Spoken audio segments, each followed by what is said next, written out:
Welcome to the 12th semester of the Frank Islam Athenaeum Symposia. We discuss timely, stimulating topics delivered by today's leading experts. I am Joan Nake, the director of the Athenaeum Symposia. The theme this semester is civil and human rights. As our provost, Margaret Latimer, noted this morning in her campus email, aptly entitled, Indivisible, Inclusive, and Tolerant, we, the people, must be a model for our students, for each other, for the college, for the country, and for the nation, seeking understanding and healing of the divisions that today seem to define us at all those levels. And as Dr. Pollard has noted, our Montgomery College community has always been a place of inclusion, of safety, of tolerance. It is more necessary than ever to affirm that all are welcome and to recognize that our strength lies in our diversity.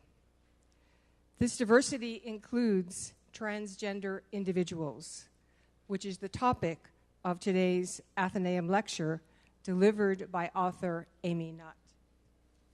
There will be a question and answer session after author Amy Nutt's talk and a Montgomery College 70th anniversary book raffle of Becoming Nicole, the book that Amy Nutt has authored, at the end of the lecture. In addition, there will be a book signing in the atrium at the top of Globe Hall after the lecture. I would like to thank all the staff who are in attendance and all the faculty who have encouraged their students to attend. Here to introduce author Amy Ellis Nutt is Professor Sam Bergman, who is an eminent psychology professor and acting coordinator of the Women's and Gender Studies program. Let's welcome Professor Sam Bergman.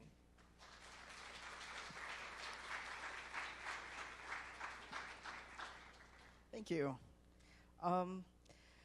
Well, as you know, our speaker today is Amy Ellis Nutt, who I've just been getting acquainted with. And I read her book last year and was pretty impressed. And so let me just talk to you a little bit first about the author. Ms. Nutt does have an impressive list of accomplishments. She's a journalist, author, and teacher. Currently, she works as a science and health writer at the Washington Post. In 2011, she won a Pulitzer Prize in feature writing while at the New York Star-Ledger. She's taught at Columbia, Princeton, and Harvard, and holds master's degrees in philosophy from MIT and a master's degree in journalism from Columbia. Her previous publications include the book Shadows Bright as Glass, An Accidental Artist, and The Scientific Search for the Soul, which relates the experience of a man with a profound brain injury who expresses himself in art.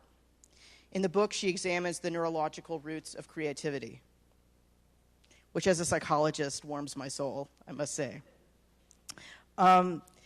Ms. Nutt is going to speak with us today about her book, Becoming Nicole, The Transformation of an American Family. This remarkable work tells the tale of Nicole Maines and her family, as Nicole, her twin brother, and her parents come to terms with and adapt to the fact that Nicole is a transgender girl.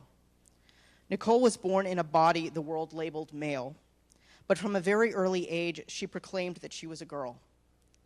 The book helps the reader see what it might be like to be a person like Nicole or to be the parents of a transgender child, confronting the problems both within themselves and in connection with the broader community that this situation created. We see the family struggle with confusion and with social intolerance and rejection. We also see their love for each other and their courage as they work to combat discrimination and ignorance.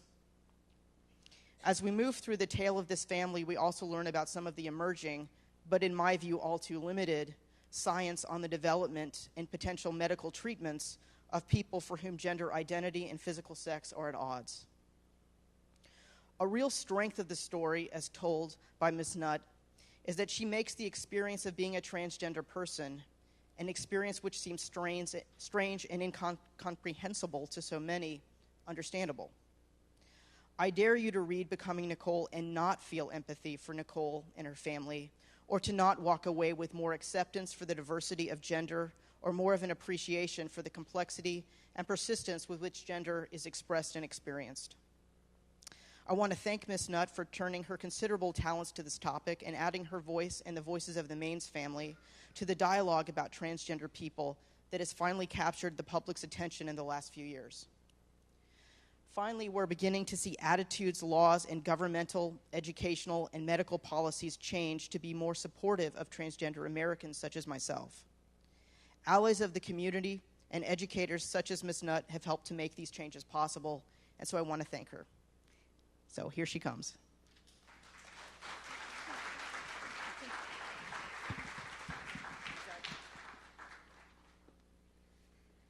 Thank you so much, Sam and Joan, for inviting me and for that incredible introduction. I always sound a lot more interesting when other people are talking about me. But and thank you for coming, and thank you, Montgomery College. Before I begin the formal part of the talk, I want to go through some slides, some photos of Nicole and her family, and talk a little bit about how the book began. I read a story in December 2011 in the Boston Globe about the Maines family. It was probably one of the very first stories in the country, an A1 story about a transgender child. I was fascinated, obviously, because of the interesting identical twin phenomenon. And I remember thinking about the story and thinking, I wish I had written that story. About a month later, I was contacted by someone I had known 30 years earlier, was a lawyer and representing the family in a suit that I'll tell you briefly about, asking if I would be interested in writing a book about them. I immediately thought, this is such a great story, yes. But I actually did say to my agent, and this is January of 2012, is anyone really going to want to read a book about a transgender kid? So this was before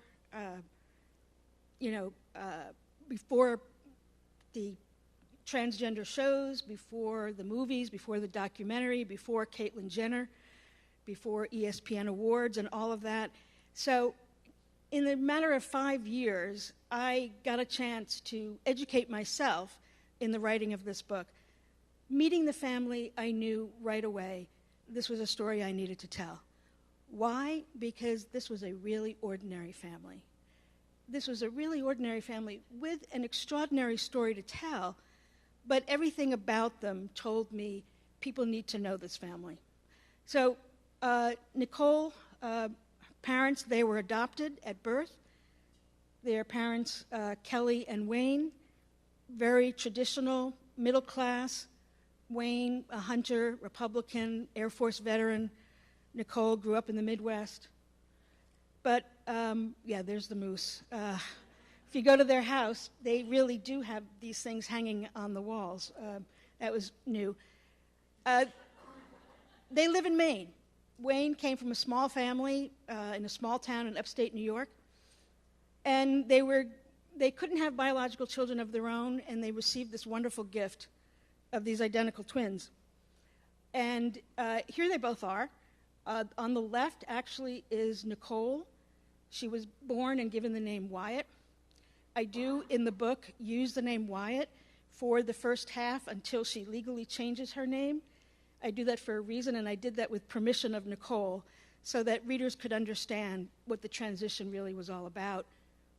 It wasn't just obviously a name. It was more than that, but it was important to distinguish what we understood from one part of her life to another. This is Nicole when she was, 2, barely. Loved Barbie. Really loved Barbie. This was a child who, from the age of 2 to 3, identified as female. And when I say identified, didn't say, I feel like a girl, or I want to play with girl things. She said, I am a girl. This is a really important thing to understand. Now, not every transgender person has this kind of awareness at an early age. Nicole was an unusual child and an unusually self-aware child, but at the age of 2, what do you know about gender identity or even sexual orientation or anything like that? She just knew she was a girl. And what her mother realized was that something was different about her child. Not wrong, not bad, but different. And she felt that it was her goal in life as a mother to protect her children and to make them happy. Those are the two things that drove her. So gradually, she let Nicole, certainly at home before school, wear clothes, girls' clothes. At school, they only gradually introduced her to be able to wear like more girly shirts and things. But as she went along and she went through school, she presented as a girl. She called herself a girl. She drew pictures of princes and princesses. And my favorite is actually this. When she was about 7 and wrote, the little sort of books that are stapled together and then you have to write about the author at the end. This was the drawing that she wrote, that she drew. And not only does she have long hair and red hair because she loved the Mermaid movie, but look at that smile. This was a person who was allowed to be who she was with her family.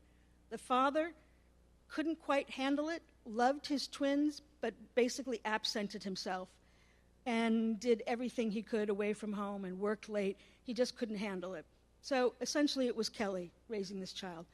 But you look at that smile and you think, this is a kid who knows exactly who she is, right?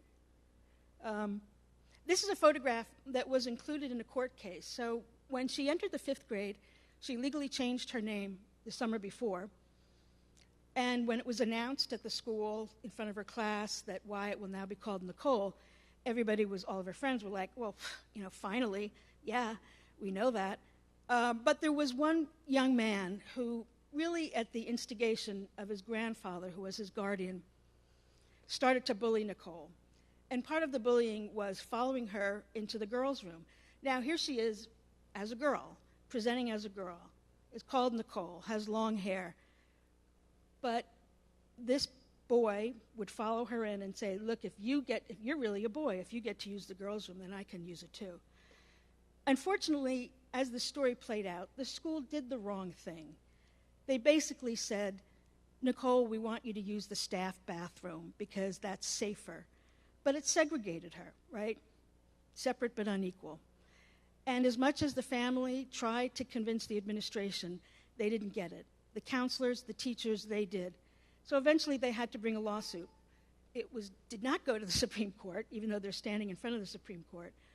But eventually, 3-4 years later, they won the first case, educational case of getting a gender use of a bathroom. Here they are, shortly before that case was decided, maybe a year or two, in Washington. Wayne, when this lawsuit happened, it stirred him to come to the protection of his child. And it was delayed, but the biggest transformation in the book is really Wayne's. He now goes around the country and talks about his family. And Nicole often goes with them. Here they are after the victory at a party, Jonas and Nicole. Jonas was the one who always knew. At one point, when they were about 9 or 10, he said, Dad, face it, you have a son and a daughter. It took a while for Wayne, but he eventually got there. So writing this book, it was important to me. As I'm writing it, I'm educating myself. It was important to include what we know scientifically about what it means to be transgender. This is science that is by no means settled, but advances in technology and in genetics have allowed us to get a much clearer picture of certain things that go on in the brain before you're even born. So I want to begin by saying language matters. It matters, especially when it comes to acknowledging, understanding, and talking about people who are different from you and me. On December 1st, 1952, the New York Daily News splashed this headline across its front page: XGI becomes Blonde Beauty. Operations transform Bronx youth. It was all about Christine Jorgensen, who had moved to Denmark to undergo what was then called a sex change operation. The language was stark, it was sensational, and it was completely reductive. Subtlety and nuance, it goes without saying, don't make for good headlines. Just a few years ago, transgender people were often still called transsexuals, and the surgery many of them undergo was called sex reassignment surgery. Then it was called gender reassignment surgery. And today, the preferred term is gender confirmation surgery. We've also gone from expressions born male and male at birth to biologically male and genetically male to finally assigned male at birth or designated male at birth. These are some changes that happened even as I was writing the book. So pronouns have also changed. We're adding pronouns. In 2015, the Washington Post updated its style guide to include the singular they to describe people who identify as neither male nor female. Facebook, as you guys probably know, has 51 options under gender in the drop-down menu, which I think is awesome. I haven't looked at all of them. New ideas and new experiences challenge us linguistically. They always have. Why is this important? Because language isn't just about communicating who we are, but how we are. We evolve as individuals, as communities, as societies, as a species. And language tries to keep up because if we can't talk to one another, we can't live with one another. While the primitive parts of our brain are built to try to make sense of things in the simplest and easiest way possible, our prefrontal cortex digs deep to uncover what it all means, which is why it is to our prefrontal cortex that we must direct our fears and questions, and in particularly, the opportunity to change.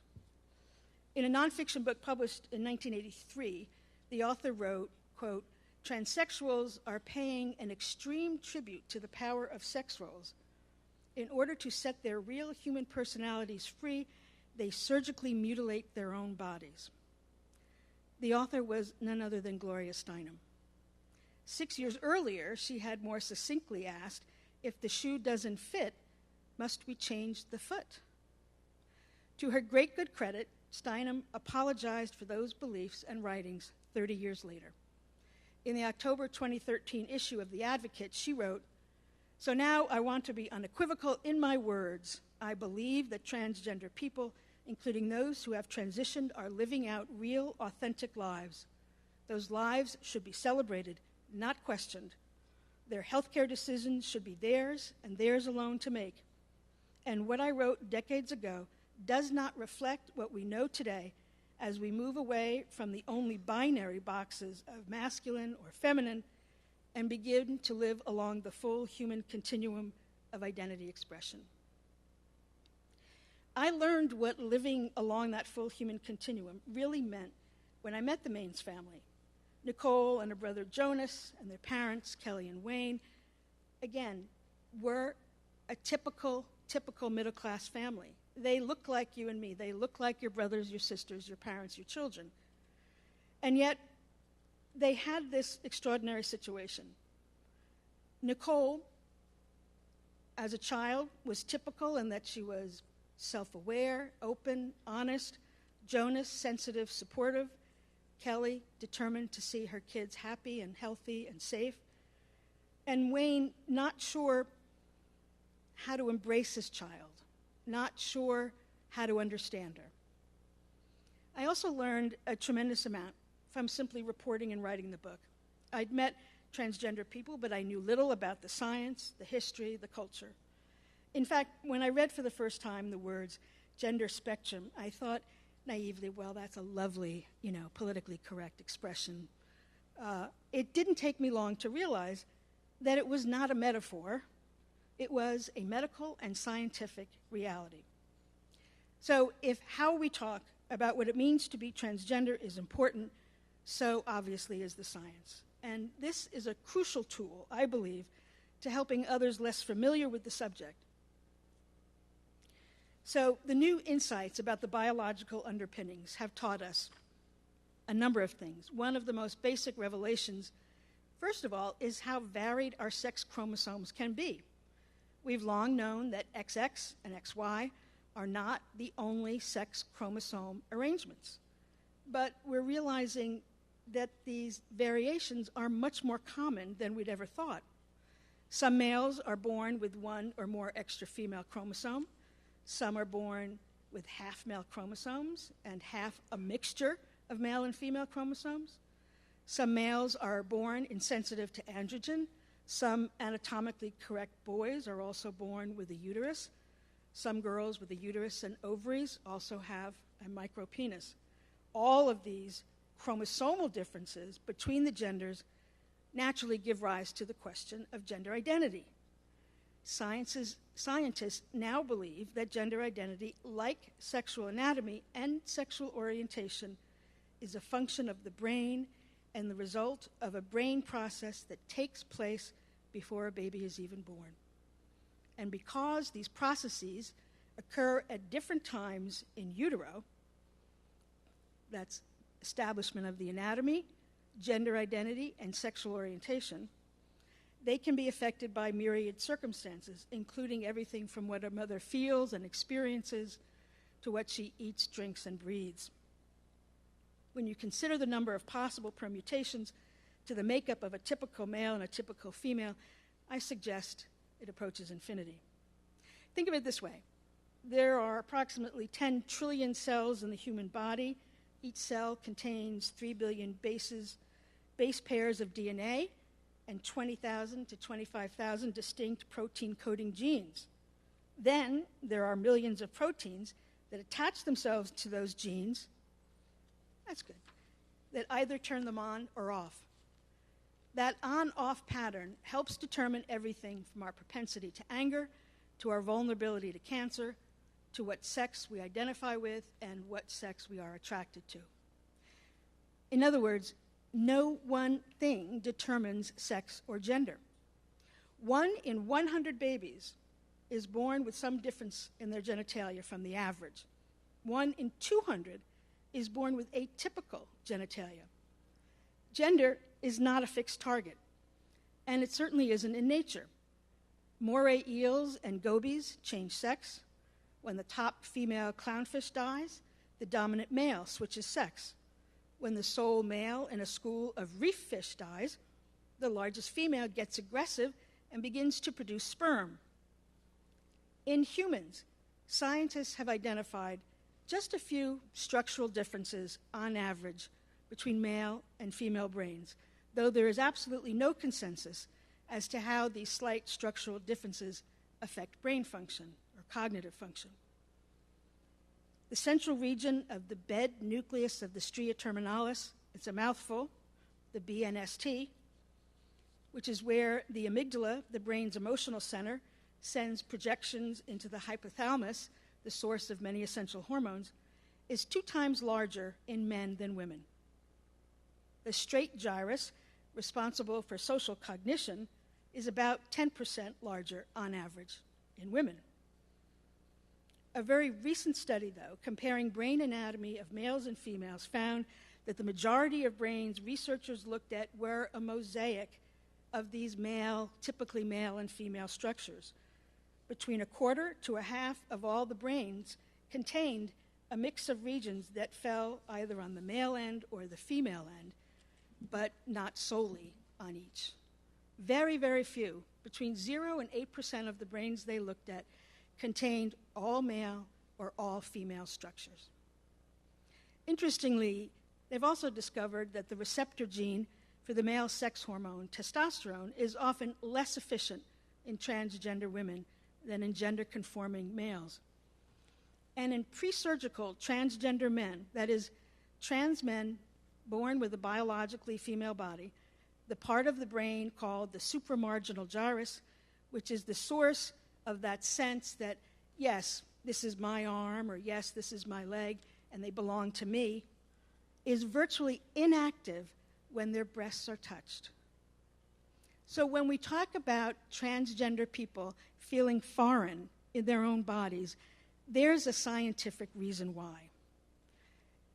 It's not psychological, it's not emotional, it's physiological, it's biological, because that's what their brains are telling them. In fact, this discovery may be the first biological explanation for true gender dysphoria. But to bring it back to the Maines family, they don't know why Nicole was born an identical twin boy when she really always has been a girl. But you'd also be hard-pressed to call any of the Maineses typically male or female. In the 5 years that I've known Kelly, I've not once seen her cry. Wayne, as soon as you mention the word family, is blubbering, tears streaming down his face.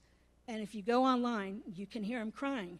When we appear together, I say beforehand, Wayne, if you could just really not cry, because then it starts to make me cry. But he can't help it. Jonas, according to his sister, is much more sensitive than she is. He's a philosopher and a poet. He likes to play the guitar, not particularly gifted athletically, although he would really love to play sports. Nicole, who is unmistakably female, loves violent video games. And while naturally more athletic than her brother, could really care less about sports. So, what does it really mean to be male or female? If we can't define the full spectrum of humanity through sex roles or through genetics, through gender or through anatomy, then we need to recognize that is not a failure of science or even language, but of society.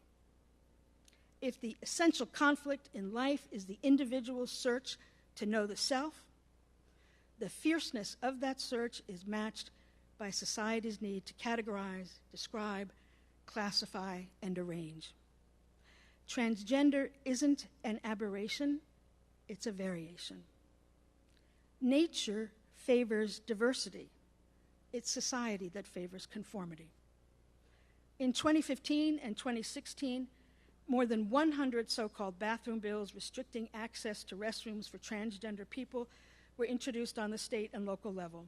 And one, as you all know, North Carolina, successfully passed that legislation. There are so many bills, in fact, that there are categories for how anti-LGBT legislators are introducing them. There are the so-called First Amendment bills, the Pastor Protection Acts, the government employee exemptions, the commerce exemptions, adoption and foster care exemptions. In New Jersey, my home state, a trans man is bringing suit against a Catholic hospital because of its refusal to remove his female reproductive organs. And in Tennessee, a bill that was introduced would have allowed mental health professionals to refuse to treat LGBT individuals.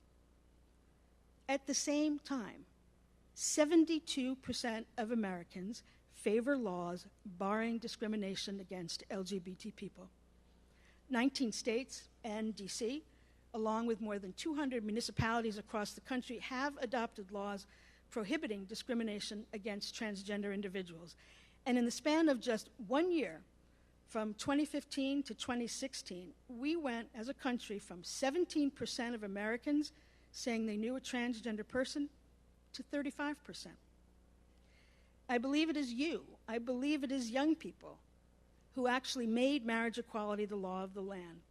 Because growing up, all you knew was a world where diversity is the norm. It is from you that we need to learn what the ancient Roman playwright Terence wrote more than 2,000 years ago.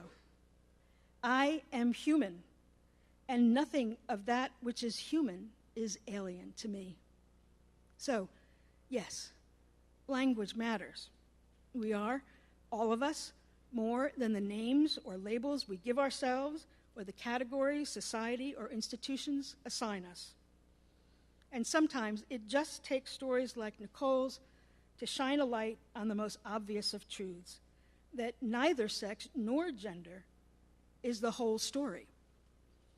Nicole summed it up for me a couple of years ago. She said, "Stories move the walls that need to be moved." And she was right. Words can burn down or they can build. They can be razor-edged and merciless, or they can be capacious and forgiving. They can obscure the truth or they can unearth it. A book or a story is just a tool to tell a life. It is a hammer, an axe, a shovel, and we write and read and speak our way to answers, which is why you and I, in whatever way we can, must keep telling stories, must keep moving minds and hearts, and yes, walls, with whatever tools we have. To be a person is to be a story, to be a narrative, a life history that is continually unfolding and that is never finished, which is why each of us, it is incumbent upon us to find the center of our own narrative gravity. The essayist Rebecca Solnit once wrote about the peculiar but ennobling life of an author. The strange life of books is that you enter alone as a writer, mapping an unknown territory that arises as you travel. If you succeed in the voyage, others enter after, one at a time, also alone, but in communion with your imagination, traversing your route. Books are solitudes in which we meet, and a story is a thread that meanders through our lives to connect us, each to each, and to the purpose and meaning that appear like roads we must travel. Those words have come back to me again and again since Becoming Nicole was published in October of 2015. I've heard from many people, young and old, transgender, cisgender, gay, straight, but perhaps none has moved me quite as much as this email I received from a man in New Zealand, the owner of his own tech company, and I'll read from the letter. I've just finished reading the book, and I would like to tell you that it has made a big difference in the life of at least one person, and that's me. Having grown up in what one might call a more traditional environment, highly influenced by a Christian worldview, my convictions were along the binary view that there are males and females and nothing in between.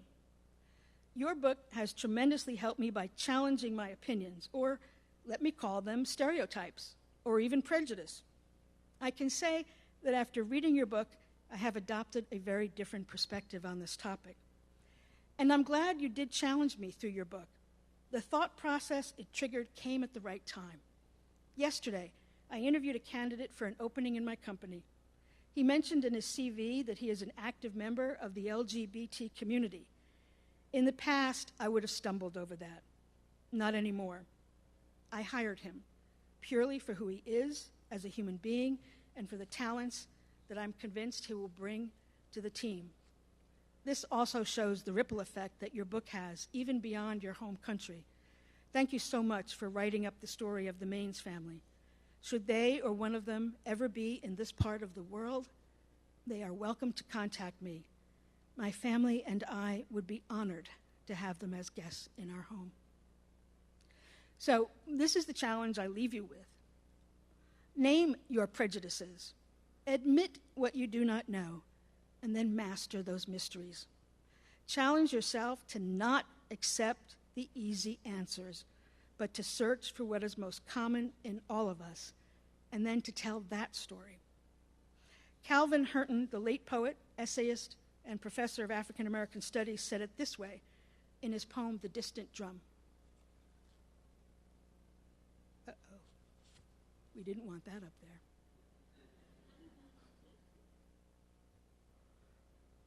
Okay. I am not a metaphor or symbol. This you hear is not the wind in the trees, nor a cat being maimed in the street.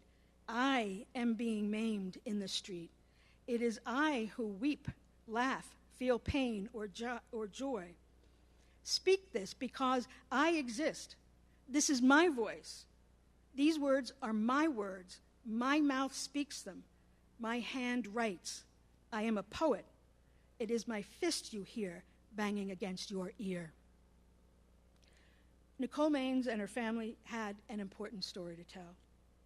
But yours are important too, in ways perhaps you do not know yet. As the poet Honor Moore once wrote, we don't choose our stories choose us. And if we don't tell them, we are somehow diminished. Thank you.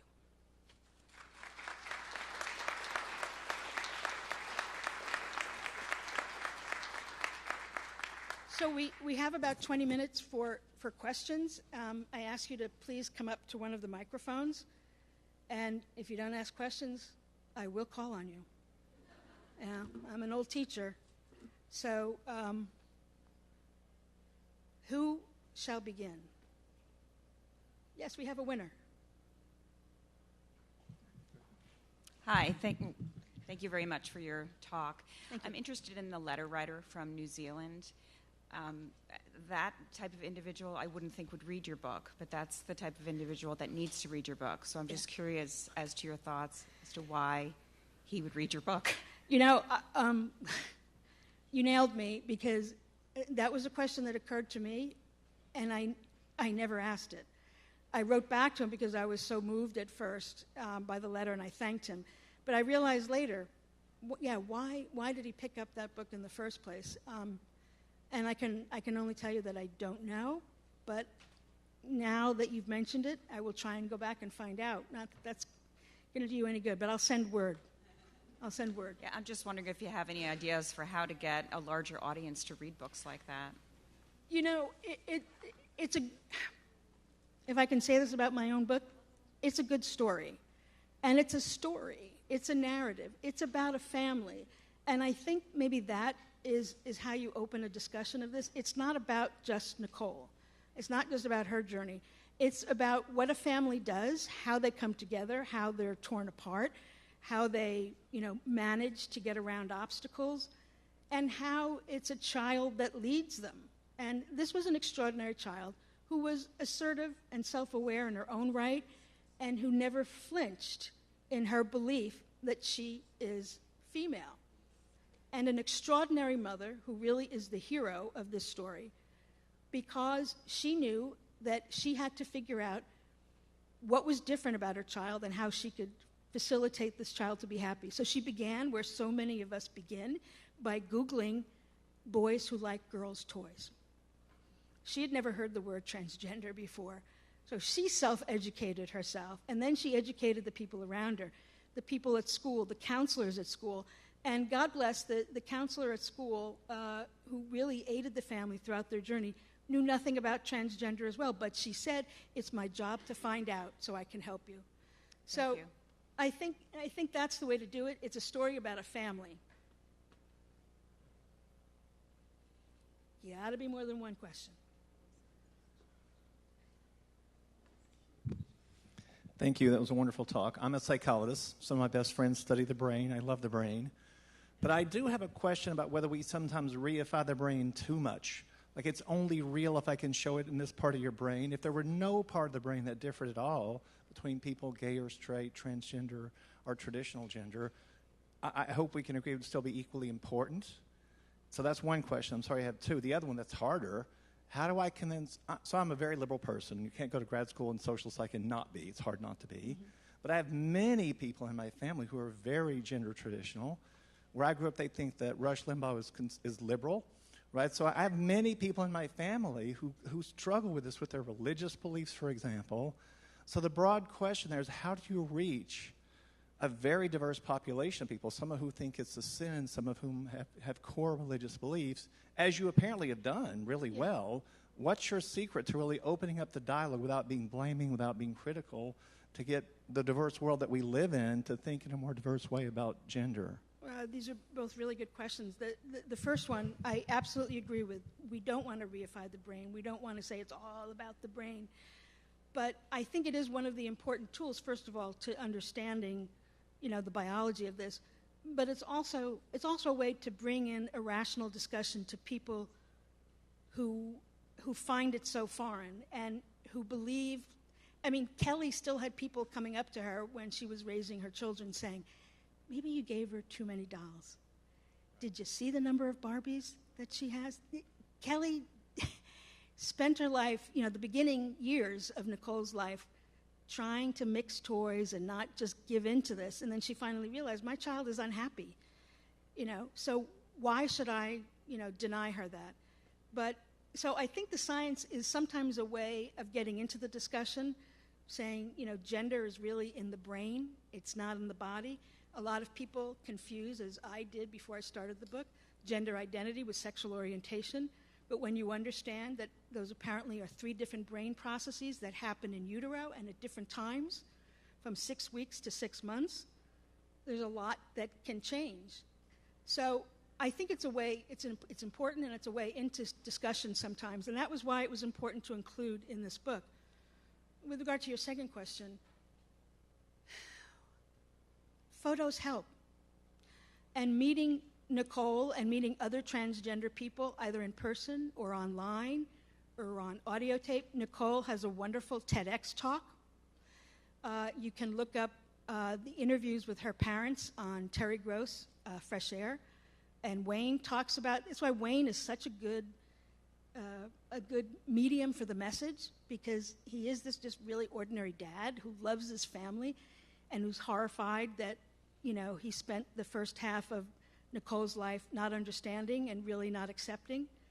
Never did Nicole doubt that she was loved.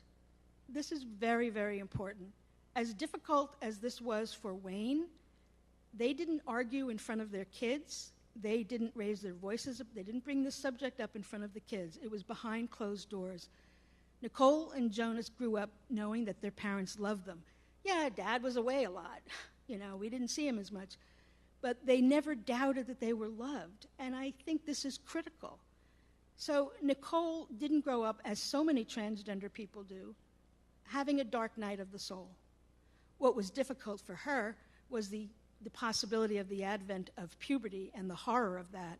And this is a child who took a shower every day of her life in the dark because she couldn't look at her body. Because of this book, I met a transgender woman.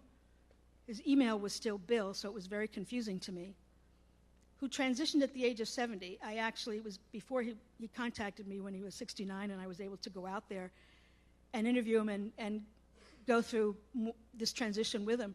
And his wife of 47 years, who said, as difficult as this was for her at first, their marriage has never been better, because she couldn't believe that her husband had suffered so much all of his life with this secret. This is a woman who, as a man, never experimented, never secretly tried on dresses or shoes, never looked at magazines, kept it deeply, deeply hidden. And he told me that even looking at his face in the mirror to comb his hair every morning was painful. And, you know, this is also a woman who smiled going into surgery and smiled coming out of surgery.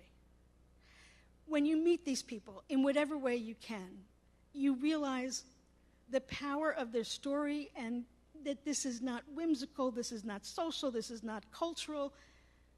This is real, and people are speaking up and speaking out now in ways they never had an opportunity before. This isn't new. It's new to hear from these people and to have them share their stories. So I would urge you to find easy things, to find the photographs and documentaries. The wonderful documentary, and now I've forgotten the title, on HBO, in which Nicole was a part, The Trans List. But have your family members try out Nicole's TEDx. You look at this young woman and you realize that the stupidity of bathroom bills is completely negated by looking at Nicole, right? What a danger to her to ask her to go into, she looked like that before a transition, but what a danger to her to ask her to go into a men's room, right? And how absurd. So I think visuals, as a writer, I appreciate the visual, and I think that's really important. And for people, you know, who are really find it difficult, it may be the easiest way in. Thank you. That's fantastic. There's a 5-point bonus on the next exam to any of my students who might have a question. Nice. I'm not one of his students. Oh, that's okay. I'll transfer him to all my students. Yeah. Okay. Come on, people. Yeah. Hi, I'm Kelly Rudin. I teach world history. I'm struck by your comments about societies need to categorize, define, arrange, and then what the gentleman from New Zealand said about this binary worldview. I wonder if you've looked at cultures where it's seen that everybody has male and female, you know, the yin and the yang. There's dark and light in everybody. On the dark side, there's a white. On the white side, there's dark. and at cultures like India that have the gods and the goddesses are really not divided. So you have like Shiva in the most powerful form being both male and female. And something that makes people in this culture uncomfortable, but other people are comfortable with. Yes, that's very true. And I get into it a little bit in the book. There are many cultures, a lot of them Asian cultures, that accept more than two genders. And in fact, virtually every Native American tribe accepts more than one gender. So there are absolutely societies that have grown up with that. Look, binary is easier, right? It just is. And we know that our brains are very primitive, and it's just easier. Easy answers, our brains like that, right? Okay, yeah, fabulous, right, black, white. And that's why it's difficult. We can do it. We do it every day with other things. There's subtlety, there's nuance. We have to go deeper, and we have to realize that what people are telling us. And, I think if we remember that, it's not always about a simple answer, then that's maybe, we're halfway there. I'm a sociologist, and so one of the things that we struggle with, and we lean way towards one direction on this, is how much of who we are is our culture and our environment, and how much of who we are is our biology. And we're way towards the culture and environment side. So I'm curious how you think a person's cultural background, which sort of ties into what my colleague Kelly was asking a second ago, how that influences this. And I'm also kind of curious, we talk now a lot about transgender identity, and that's come to the forefront, and we're really in the moment of a social movement. But I still think we're struggling with the idea of people who are intersexed. And you've alluded to that, and I worry a little bit that it's sort of conflated with being transgender, not intentionally, by the way, I know. And I'm curious how many people who have these transgender experiences and identities may be intersex, but we are not allowed to really name that yet. And so I'm just curious what your opinion about that is, your opinion of how culture and environment influences this, and your opinion about sort of the interplay between intersexed and transgender identities. Thank you. First of all, culture and environment are absolutely critical. When we talk about what happens even in a fetus, we're talking about the environment of the womb. And when I suggest that, for instance, science has found that if a pregnant woman is particularly stressed in her first trimester, she may have an increased chance of giving birth to a gay boy. This is an association. It's not a cause and effect. But what we're talking about here is epigenetics. We're talking about things in the environment, not necessarily negative things, but things that happen in the environment that affect us physiologically and biologically. These were identical twins. They had the exact same DNA, the exact same genome, but not the same epigenome. In other words, their gene switches weren't turned on or off in the exact same way. And scientists are telling us that even where you're positioned in the womb, so they're in, two placentas, two umbilical cords, even where you're positioned, you might get the different timing and a different amount of hormones and chemical messages coming from the mother. So here we have, we know identical twins can be very, very identical, right, physically, but they can die of different diseases, they can, have different personalities, so it shouldn't be a surprise to us that perhaps they can have different sexual orientations or gender identities. And with regard to that, the second part of your question, it's one of the most easily confused things about transgender. People conflate orientation. Someone said, gender identity is who you go to bed as, and sexual orientation is who you go to bed with. And that's why transgender people can be gay, can be straight. It confuses us, right? And so we just want to say that's crazy. It confuses us because it's complicated and because we are complicated. With regard to intersex and gender, I think first of all, the statistics are very poor about how many even transgender people there are. The best statistics are really poor, 700,000 or 800,000. It's based on 3 state surveys. It is not reliable statistics.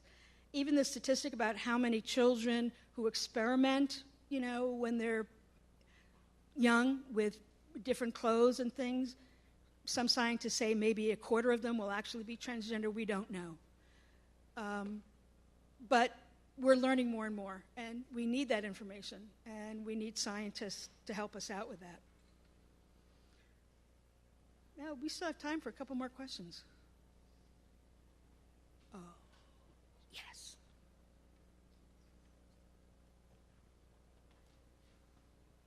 Hello. My question was if you could tell us a little bit more specifically about the father in this family.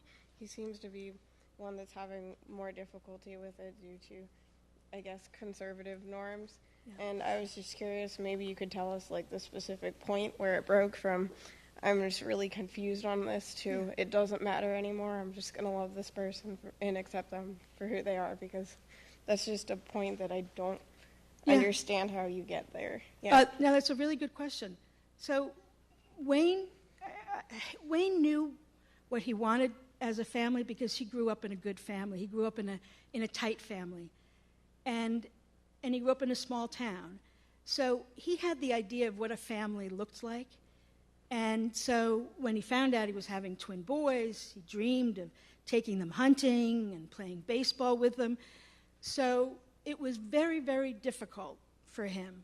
I begin the book with a scene that I watched on a video when Nicole was still called Wyatt, was probably 3 years old, and Wayne, the father, is taking video of her, and she's dressed in like a little tutu and some beads, and she's dancing like this in front of the shiny oven door, and you can hear Wayne going, so this is Wyatt, and he loves wearing his skirt and everything, and then his beads.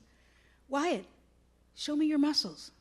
Wyatt, show me your muscles. Come on, show me your muscles, Wyatt. And it goes on that way for like a minute. And when I watch that scene, I mean, it makes you want to cry, but I also realized that was exactly where I needed to start the book, because he had these expectations that was very hard for him to let go of. He had a wife that in some ways let him off the hook and said, you just go do your thing. If you can't understand this, she would leave books around and things that he would hopefully read.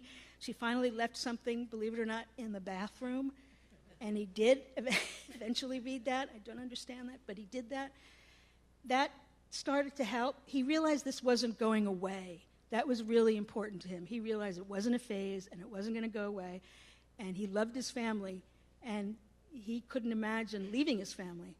And then when Nicole was discriminated against. So it took him a lot to get to that stage to have her change her name. He still had difficulty calling her Nicole, but when she began to be bullied, he was all in.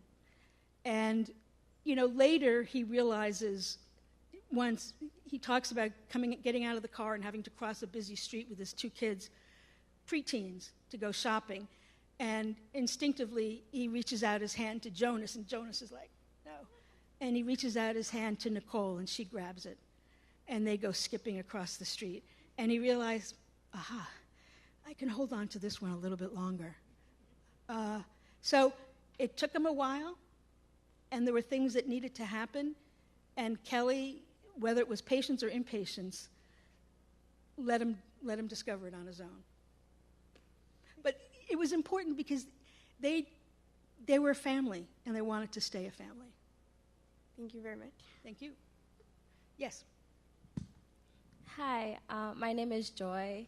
I'm actually in Professor Pelham's class, so bonus for that exam. And thank you so much for your message. It actually really means a lot. So basically, I grew up in like a country where like transgender or like the LGBT community wasn't really present. And so, like, coming into the United States, that is when, like, I got to, experience different people and, like, a lot of diversity. And so sometimes I found it really hard to understand what, different or transgender people like were facing each day. And so like my question is just what is your advice or like any research, that I have to do, in order to understand what it is or how like their brain works, or just like the phases that they go through each day to kind of understand like the world that they live in. Yeah, that's a great question. You can certainly go to certain websites. Certainly GLAAD, GLAAD, has resources of books and things that you can read. I would suggest reading Becoming Nicole. There's also a fabulous bibliography. There's a lot out there, and there's more coming. And what's really important is to hear from the voices of transgender people. It's one thing for me as a journalist to write a book. It's another to understand. I mean, transgender people have written books for decades. Not often, not many, but it's happening more and more. So I think it's important to hear directly from transgender people themselves. So if there's one more quick question. Yes. Oh, yeah. I'm a grandmother of a 10-year-old girl, and she goes to a private school, and her mother called me recently and was concerned because there was a child in the classroom who was a boy, but his parents had worked with it's a private school. Mm-hmm. His parents had worked with the administration and everything to have this child come out as a girl. And here are these 10-year-old children dealing with this. My granddaughter didn't have any problem dealing with whatever. It's fine. I like him or her, change name, it's okay. But the father went ballistic. Right. The father wanted, a note was sent home to the parents about, and very gentle. But the father almost wanted to pull the child out. My son-in-law almost wanted to pull the child out because it was unacceptable to him to. This is in Georgia. Yeah, not that. And I'm sorry, we're on a time limit. We have about 30 seconds. Okay, and the question is, how do you think that you best explain to children of this age? Yeah. What is the best way to broach this with? I think there are resources out there, and I think you go to GLAAD or you look online, and those are the best ways to find out how to deal with kids. And I'm sorry that I have to cut the answer short. Okay. Thank you so much. Yes, thank you. Thank you so much. Thank you so much. It's wonderful. Thank you all for coming, and I think we need to give another round of applause for author Amy Snap. Thank you. I'm going to whisk her upstairs now to the book signing, and Tanya Baker is going to do the book raffle.